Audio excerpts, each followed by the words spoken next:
Close. Yeah, everybody scoot in.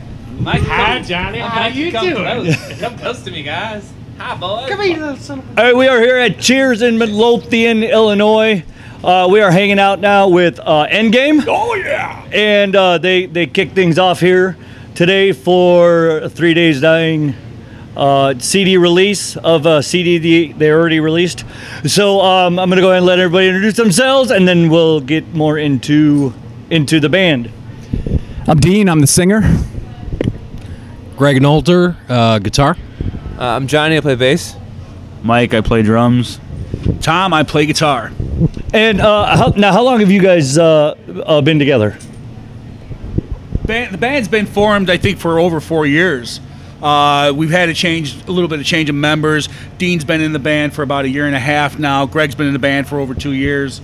We've evolved a little bit, but these three right here, John, Mike, and myself, have been together now for about 4 years, right? Yeah. Okay, so you guys are the original members of the. So how did it come together? How did you guys get started? Mikey and I played in a cover band for about 4 or 5 years, and after that kind of fell apart, or even while we were still playing, Tommy had contacted us and wanted to put something original together. And I've known Tommy for a long time too, so. We got together and started working on a few things and started actually writing, and then that took off from there.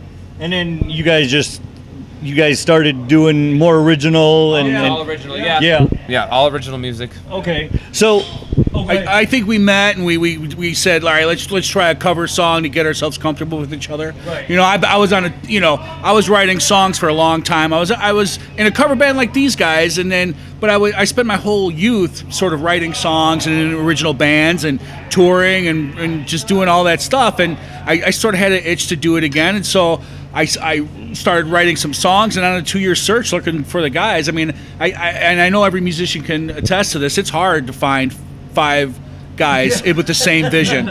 You know, I mean, you're writing a particular kind of music, and either people are going to dig it or people are going to want to try and change it. And I had a particular mindset and a feeling with my music that I think I had to find people with like-minded, musical taste. I think. You know, it's really important. We're kind of squished here because we have to get inside the camera so we can get everybody. So we're kind of squishing, kind of like the old Army thing, make your buddy smile. That's what we're doing. Right. Hey! Thought that was the Navy. Whose hand is that? Woohoo! Hey now. So you've been here. You've been with them. What is a year? 2 years. Yeah. 2 years. 2 years now. Yes. So how did you get involved with them? I saw an ad on Craigslist. I liked what I heard, and so I wanted to audition.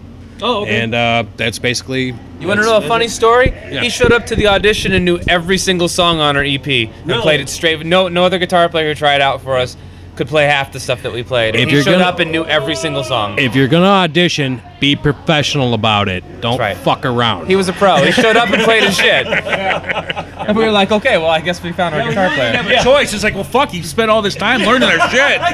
He knows our shit. We might fuck it. You're in. The first day I went, I said, I'm fucking embarrassed that you learned my shit that quick, man. We're gonna have to write some stuff that's a little bit harder and I thought it was tougher than that, right? Yeah. A little different riffs maybe next time for the next album, and just in case. I'm gonna try this.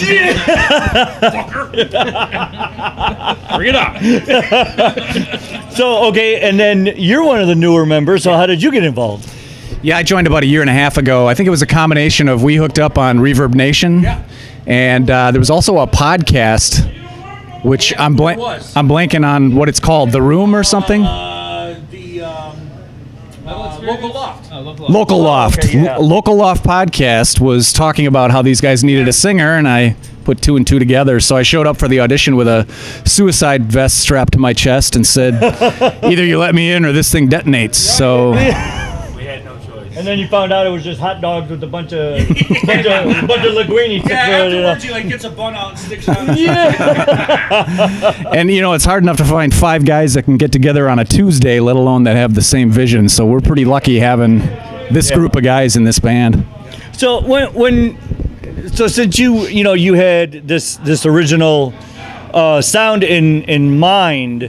and you started trying to get people together. How did you get everybody on the same page? What made you bring everybody together and them say, okay, this is cool. This is what we'll do. Yeah, well, I spent a lot of, so I bought some home recording equipment, and I sort of recorded the songs as I thought that I would like them to sound. And I sort of I shot myself around. I mean, I basically was putting music out there and saying, does anybody like this kind of thing? This is the kind of thing I'm doing, and what do who digs it? Who wants to do it? You know what I mean? I had a lot of people coming and saying, hey, I'd like to do it, but either A, they were too death metal, and I come from a death metal background. I mean, that was when I was a youth, I was in a death metal band, but it's not kind of where I was going in life. I was 40 something years old. I'm like looking for something a little bit more original metal, more of the Judas Priest sort of vein, real, I guess, not to say anything else isn't real metal, but certainly more along that original sort of mindset of,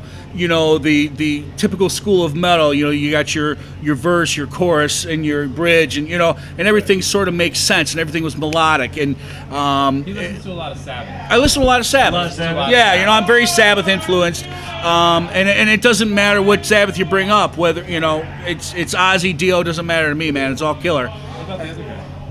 Well, the other guy, right? The other guy? Forbidden. I don't remember what his name was. He's the other guy. The other. Yeah, the guy off of Born Again. Yeah, What the fuck's his name? And Forbidden. Yeah, whatever. That dude's cool too. Okay, fair. No, it's really, but I like dark grooves, and I like it to be sort of a dark content, and these guys sort of fit the bill. I mean, the nice thing is that I bring younger guys. Mikey's a lot younger, comes from the new metal age, so he brings this different kind of drumming to a music that is more, I think, more simplistic, but he makes it more hard pounding, I think, with his drumming. Mikey just turned 21. Yeah, he's just 21. Just turned 21? Yeah. I'm 31 for the record. Yeah. And John, the nice thing is John is a very melodic bass player. He comes from a punk background, or he comes from, and he had the death metal sort of thing back in the day too. And he just, and fucking Greg's just a fucking shredder, you know what I mean? And it's like, it brings all this together. And then I think what happened nice is we had a little bit of a grungier or darker sort of deeper vocalist at the time, and it was fine for what we were doing. But when Dean came up, the nice thing about Dean, just like how Greg was so prepared, before he even came out, he's sending me professional recordings of what his vision of my songs were, or the band's songs. I don't want to take possession of it, but and it was like wow, it's like you didn't picture it that way, but you went, oh fuck, man, that's fucking cool. It just might just work, you know what I mean? Because he comes from the hair metal days, from the Judas Priest days, and he comes from that typical metal background as well. So it's like, and all of a sudden it was like, this is the evolution of Endgame, you know? And it was fucking awesome. I mean, it was incredible, you know? When you, being, because I'm 40 something also, so when you came into it and being from the younger generation, did you see the same thing, and did you think, okay, we can do this? This is what you wanted to do? Definitely. I love Tom's riffs. I love how slow and sludgy and chunky they are, and I like to add my faster metalcore style of drumming to them. Yeah. I think it works out good. And like we said, our sound was great before with our original singer, but when Dean came along, we had that older metal sound, and it really changed the whole dynamic of the band, in my opinion. Yeah. So, when you came on and you were sending your songs into them of their own songs, what made you think, okay, I think we can go in this direction. This is what I'm going to record and send it to them. And I mean, that's kind of ballsy, That's like, all right, your song is cool, but how about this? Well, I kind of had to. Their old singer Kevin Fitzmaurice, he's got a very unique tone that would be hard to duplicate. So I knew I wasn't going to come into the picture doing an impression of Kevin. So I had to think, what can I do that twists it a little bit and makes it interesting for them, interesting for the people listening, and also interesting for me to sing. So I just went back to my wheelhouse, which is hard rock and heavy metal, classic stuff from the 80s, Judas Priest, AC/DC, the Bon Scott stuff, Iron Maiden, Twisted Sister, stuff like that. And I just tried to bring that vibe to a metal band. And to me, it feels like it works. I mean, I just have a blast up there singing it, and I hope everybody likes it. Yeah, and God, I feel when you say you're in your 40s, I'm 49, and they say the classic stuff and from the 80s, and I'm like, oh fuck, I'm old. That was the shit. God damn, I mean, because our classics was Jimmy and Janice and. I saw a saying the other day, and it's absolute truth. It rang so true with me. It's like we're at the age where if you think 30 years ago, we still think it's 1970. Yeah. When you think 30 years ago, it's like, about 1970. It's like, no, man, that's fucking 1980, man. No shit. It's like, whoa. Yeah. And it's a pleasure to still be doing it at this age. I'm 46, and but I still have the blood still pumps for it, and I still dig it. It's a lot of fun. It's a lot of fun It's a good to do. time out on a Friday night with absolutely. friends and other bands, and it's not we're not doing it to get paid. There's no money, and it's just a good time. It's fun to come out and play original music, Burn and off some steam and just have a good some time. fun and jam with your have a few drinks and show off. Perform what we like to write and make. I was just doing homework with my kid and making chicken strips for my kids right before I came here. You know what I mean? It's like this, and I come and put on my chain and my cool, It's like, it's time to metal it up. Gotta go play that show. The 425. Kids be good and be in bed by 9 o'clock. Kids will rock out. Okay, I got to tell you this. There's a band called The Anchor in Colorado. You got to check her out. Yeah. She's got a heavy metal song on how to make shepherd's pie. Nice. I've seen Is it a that. good recipe? I have Yes. seen that. It's fucking killer. She's got one that for her birthday cake. Yeah. That she does thrash metal. Nice. She makes videos, right? Yes. Yes. Oh, yes. It's fucking Oh killer. my God, it's fucking awesome. It's one of the best. It's some of the best shit I've ever seen because of the way she does it. And she tells you the ingredients, how to prepare the oven, preheat the oven. It's totally the directions you could totally make a shepherd's fucking pie. Yeah. From Watching taking notes on that. Yeah, I like shepherd's pie. I do too. Sounds like a good time. I do too. Yeah, I mean, you said helping your son with your homework. Well, my son's holding the camera here, but I have a grandson that's 2 years old. He just turned 2 last Sunday. So it's like I go home and I take off the skull ring, and then I play with my grandson because that's what old guys do. That's what we do. Yeah. Now he does sit with me when I'm on air sometimes. Yeah. And the first I do a throwback Thursday. On Thursdays it's all 70s, 80s, well 60s, 70s, 80s because not much happened in the 90s. That's what we always say. Right. But Sort of died. Yeah. So, but the first band he ever kind of started headbanging to, the very first one was Metallica. Yeah, Nice. awesome. I was so proud. Maximus is just awesome. He'll sit there and he'll I love the headbang. pictures you post on Facebook. Oh yeah, you saw those? It's so cute. And he's got red curly hair just everywhere. Nice. Everywhere. That's awesome. Yeah, he's something else. That makes Grandpa proud. For sure. Oh yeah, absolutely. I want to bring him when he gets older to concerts, but now I think it's still a little young, and running around and loud. But one day I'll get him out here. More years with some ear protection. Yeah, Days exactly. from Dying does that with their kids. Yeah, because they got They got the grandkids. headphones on and all that. My daughter was 4 at her first concert. Oh really? Yeah, Okay. so, and then she came and saw us. She was 5.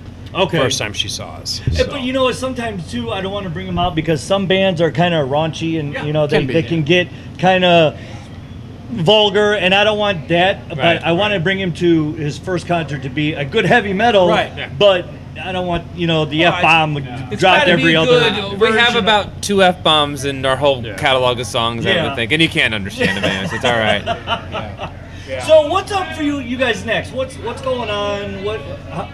Where do you guys go from today for early future here, next couple months? We got a show at the Forge on June 9th with 3 days and a bunch of, it's a local showcase. That's The local showcase, so it's going to be a Saturday, and we'll be there, and we'll be drinking most of the evening away. Oblivion! What's up? Hi, Kyle! Hi, Kyle! Hi, Kyle! That's Oblivious. You Zero. sexy son of a bitch!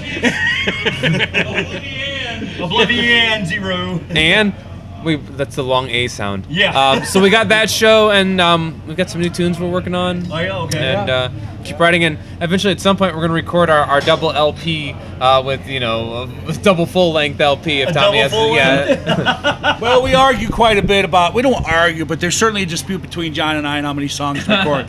My feeling to him is that we're all older, and it's like we have 7, 8 songs that are not recorded.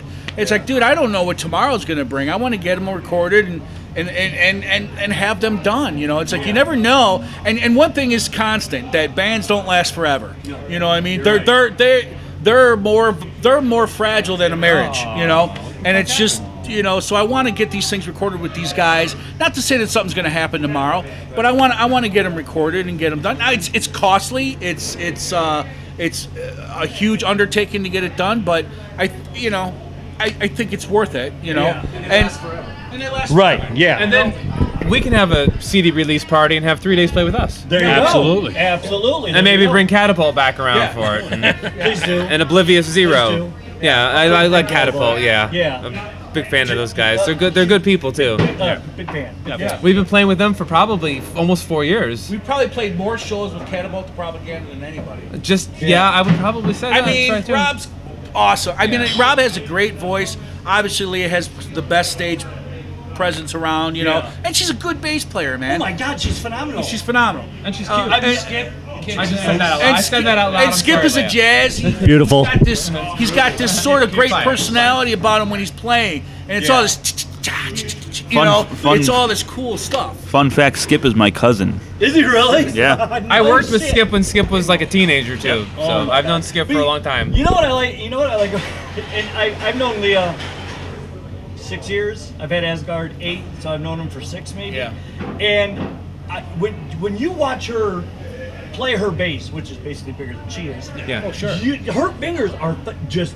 She can play anything. Yeah. I think. Oh, yeah. She plays an upright too. Oh yeah. Yeah. And her fingers are just. I mean, she's all over She's the all place. over, but Yeah. she could slap. Yes. She do a variety. She's multi-versed as far as the bass. She hones her craft, man, and you got to respect that. Yeah. And that's what we're got. I mean, we may not be for everybody, and just like Catapult to Propaganda, Catapult to Propaganda does Catapult to Propaganda perfectly. Right. And that's what I think about us. We're not for everybody, but we do Endgame better than anybody. You know what I mean? We got no apologies. Right, man. yeah, We're exactly. in your face, and what we do it well. We're not Dragon Force. We're not Sepultura. You know what I mean? There's nobody, I think, in the scene like us. There's a lot of really cool bands that are just all sort of doing very similar things. I think we don't fit in a lot of that, and so it's a tough market for us to be in Chicago. But I'm glad we are who we are. You know what I mean? We like Dean said, there's no apologies. We fit in where we can fit in. I think we can hang with anybody. I'm not trying to beat myself, pat myself. Yeah, we can fit in anywhere. So. And I'm proud of that. Well, I mean, if you're gonna get out there and want to play with anybody, Yeah. it's kind of a thing where, this is who we are. You want us to play, this is it. Yeah. Right. Yeah. And most of the time people are gonna take you out. Oh yeah, and say, it's a great scene. There's a lot of "Let's good do it." people, and a lot of people are whether we're completely ends of the earth as far as music is concerned. People come up to us and always be kind to us, and we're kind to other bands. We support a lot of other bands that are out there. We're big proponents of this Chicago scene, and anybody that is willing to get out there, put their heart into their music, get on the stage and play in front of sometimes 5 people and play like there's 5,000 there. Yeah. You got to respect that. Those are good people, Well, that's what I started Asgard for, was to help the Chicago scene Right. expand, and then all of a sudden we're getting music from the world, and it's just like to me, I don't know how it happened. I honestly don't, and I'm not saying I'm not appreciative, because I am. But like you said, we don't make no money. But anybody that's willing to get up on stage and, like you said, play for 5, like there's 5,000, I'll play them on air every freaking time Yeah, I'm on that's air. I don't exactly care. what we do. Yeah, I don't care who We did that last week. Yeah, but I don't care if you send me a song, you're going to tell me, hey, you know what, it's not mastered, but it's what we got right now. Could you play it? Yes, I will. I don't fucking care. Right. Or they'll send me and say, hey, can you play a song? You know, it's got a few F-bombs you need. No, I don't need a radio edit, dude. It's internet. Fucking send it to me, you know? You have no idea, and I hope you do, but you have no idea the importance of bands like us or all these other bands that have people like you. It's an incredible it's a medium that we wouldn't. It's just incredible. It's a lot different, and Tommy can attest to this because we grew up in the same scene in like the late 80s, early 90s playing death metal. There was no support outside of the scene, you know, so there was you weren't getting played anywhere. There was no chance for anybody outside of the market to ever hear your music. Tape trade, where back in the day I would record Chicago local metal bands. I would trade with guys in Chile and trade with guys and we would be sending our tapes all over the world, and we would be getting that, and that it was like a secret underground of tape trading that was going on. It was it was a lot more hands-on back in the day. Today's it's like some people go, well, invite your friends on Facebook, and that's the extent that we really go. Yeah. It's tough, you know. I remember I was just talking to my buddy at the gym, and I was telling him, I said, I remember the day where back in the 80s and the early 90s where you would do legwork and you would go and put the flyer underneath the windshield and the windshields. Or you'd go to the venue and you'd hang your flyer up. Or at the venue, or at every corner, because everything was wood, at the light post. And there'd be 40 million staples on the light pole, and all you had to do was go stick yours up there. Stick it up there. And we would make flyers at festival, and like I grew up in Plainfield, so like the Plainfield Fest. I remember recording video or making flyers with my buddies. We would go walk around the fest, handing around flyers and stuff like that. It's like you don't see people doing that anymore. But you know what? People don't have that mindset anymore, because I feel like you go up to people and they instantly do this and look at their phone. People don't talk face to face. They're like, anymore. what day is it? Let me see. I know. What is it on? Is it on? What day? People try and say, well, hey, no, flyers is the best way. It's like, you know, I'll be honest with you. 9 out of 10 people you walk up to anymore, they're nervous for you walking up to them, and they don't know how to speak. You know, and I don't mean to rip on millennials or anything, but it's just they don't have the same person-to-person skills that we did back in the day. You know, no, they don't. It's tough. They don't. And back in the Sir Donald's days, because you played there as well as I played there, people would just go to those shows. It didn't matter who was playing. It was Sunday night. It was an all-ages metal show. You just went. I would play, or I would go and see the bands that were playing. And it's a little different now than it used to be. Thirsty Whale, McGregor's, all those places. My cousin was in a band in the early 90s. In Northwest Indiana, Chicago area. And Melos. We used to go. I used to go, and I would carry an amp, put it in, and be like, I'm at the band, I go to the bar. You know, that's it. But it would be packed. Fucking packed. Now it's like you got to drag people out of the house now. What the fuck is wrong with people? It's a little different, you know. But I'll send emails to people and call people and do everything I can to try and get family and friends. And sometimes you feel like you're burdening them, you know. And it's like, I'm just trying to get you out to get out. And have a good time. To me, this is a great time. Why wouldn't you want to do this? Come hang out with me, you know what I mean? I know I'm on stage, I'm busy, but afterwards we're going to come hang out, we're going to talk, we're going to do the things. See, that's our generation. That's us going out. You know, it used to be, I saw a comedian, he worded it perfectly. It used to be when people come over, your mother would go get the bun cake, the coffee cake. And, oh my God, I gotta get the coffee cake. And then, but now it's like, now it's like somebody knocks on your door, everybody's like, who the fuck is that? Oh, I'm telling you. Everybody hi. What, did somebody put me on Facebook, say they were coming over? Where's the tweet? You know, no, it don't happen like that anymore. You know, neighbors aren't neighbors, people ain't people, and it's just. I don't know who I've been in my house now for over 2 years. I don't know who my neighbors are. Really? And I'm telling you, man, when I grew up, it was like exactly like you said. I'd be knocking on my friend's door. We don't even knock, we just walk in. I'd be like, Mrs. Johnson, is fucking Jimmy there? You know? And you do that now, and you're like, call the cops! That's growing up in the 70s and the early 80s. It is. It really is. It's different. Okay, let's get back to the music, because they're about to start playing. And Two-Ton Anvil! Is that who's up now? Yeah. They're playing right now. Oh, shit. I didn't know they were. I thought. Okay, cool. All right, so, before we go, how do they get your music, your merch, everything? Do you have a website? What do you got? ReverbNation.com. We've got 5 tunes for free download. Merch? Merch right now. No merch. We got no merch. Yeah, we're in the middle of. working on it. We're working on it. We had shirts. We sold out. We're trying to come up with a new design. Okay. We're working with some people on that. We're trying to come up with the theme and what the feeling of the Endgame's future is going to be. Theme album merch. Right, theme album merch. Okay. Yeah. So it's coming. There's big things coming in the next few months from us. It's like things are right in this planning process right now. We're all comfortable with each other now. This is the band now. So it's like now we're writing a few songs. We're getting Greg that's writing some songs for the first time. It's fucking killer. Wait till that fucking song comes out. It's gonna be awesome. Okay. And Hopefully at the Forge. yeah, hopefully at the Forge we'll be playing. It's about ready. It will. But yeah, we got a lot of we're gonna have big things coming up, and it's coming soon. Okay. All right. Well, let's get out there and watch you done Anvil. Fuck yeah, sounds And good. thanks for your time. Thank you. And we'll see you guys later on Asgard. Asgard!